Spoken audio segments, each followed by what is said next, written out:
Hello friends, आज मैं आपके साथ मैक्रो इकोनॉमिक्स का एक टॉपिक करूंगा जिसका नाम है fiscal policy in case of deficient demand और डिफ्लेशन। डेफिशिएंट डिमांड या डिफ्लेशन के टाइम पे फिस्कल पॉलिसी क्या होती है। तो सबसे पहले जब भी आपको ऐसा क्वेश्चन है, अपने मीनिंग लिखना है फिस्कल पॉलिसी का कि fiscal policy deals with the revenue and expenditure of the government, सरकार के खर्चे और आमदनी से रिलेटेड होती है। फिर लिखना है प्रॉब्लम ऑफ डेफिशिएंट डिमांड और डिफ्लेशन। मैंने यहाँ इन्फ्लेशन लिखा हुआ है, मुझे यहाँ डिफ्लेशन लिखना था, कभी कभी लिखने में स्पीड में गलती हो जाती है।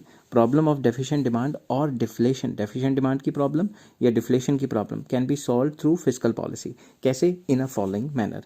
तो सबसे पहला पब्लिक एक्सपेंडिचर और गवर्नमेंट एक्सपेंडिचर। तो ये होता क्या है? It refers to the expenditure of the central government, state government और लोकल गवर्नमेंट। ठीक है, सरकार खर्चा कहाँ कहाँ करती है? खर्चा करती है पब्लिक वर्क्स के ऊपर, जिसमें आ जाता है रोड्स, डैम, ब्रिजेस। सरकार खर्चा करती है education and public welfare programmes पे। सरकार खर्चा करती है डिफेंस ऑफ द कंट्री पे। सरकार खर्चा करती है maintenance of law and order पे। सरकार खर्चा करती है सब्सिडीज़ देने में, जिससे कि प्रोडक्शन एनकरेज हो सके।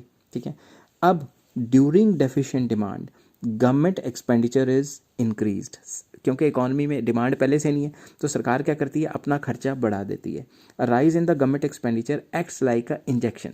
तो जैसे जैसे सरकार खर्चा बढ़ाती है तो इकॉनमी में या सर्कुलर फ्लो में क्या होता है? इंजेक्शन होता है पैसे का, इंजेक्ट करता है पैसे। ठीक है, कौन? सरकार। It is required when liquidity needs to be enhanced in the economy. तो सरकार अपना खर्चा तब बढ़ाती है जब इकॉनमी में लिक्विडिटी को एनहेंस करना है, क्योंकि डिमांड गिर गई है, उसकी वजह से इकॉनमी में कोई ख़रीद नहीं रहा और ख़रीदने के लिए पैसा चाहिए, तो सरकार को अपना खर्चा बढ़ाना पड़ता है ताकि इकॉनमी में ज़्यादा पैसा आए। नेक्स्ट आ जाता है टैक्सेस। टैक्स क्या होता है? Tax is a compulsory payment made to government. Tax एक ऐसा कंपलसरी पेमेंट है जो देना ही देना है, without reference to any benefit. Benefit हो बेनिफिट ना हो, सरकार को अपने पैसे देने ही देने।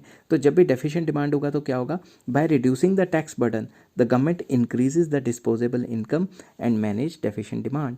तो होगा क्या? सरकार टैक्सेस कम कर देगी। टैक्सेस कम करने से क्या होगा? लोगों के पास ज़्यादा पैसे बचा करेंगे, डिस्पोजेबल इनकम बढ़ जाएगी, तो वो डिमांड बढ़ा देंगे।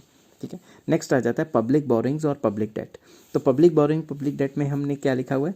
Government can borrow from public, लोगों से भी बोरो कर सकती है, इंस्टीट्यूशन से भी, and can also borrow from central bank, central bank से भी बोरो कर सकती है। During deficient demand the government reduces public borrowing. सरकार लोगों से बोरिंग्स नहीं लेती, क्योंकि लोगों के पास तो ऑलरेडी पैसे नहीं है, तभी तो डिमांड कम है इकॉनमी में।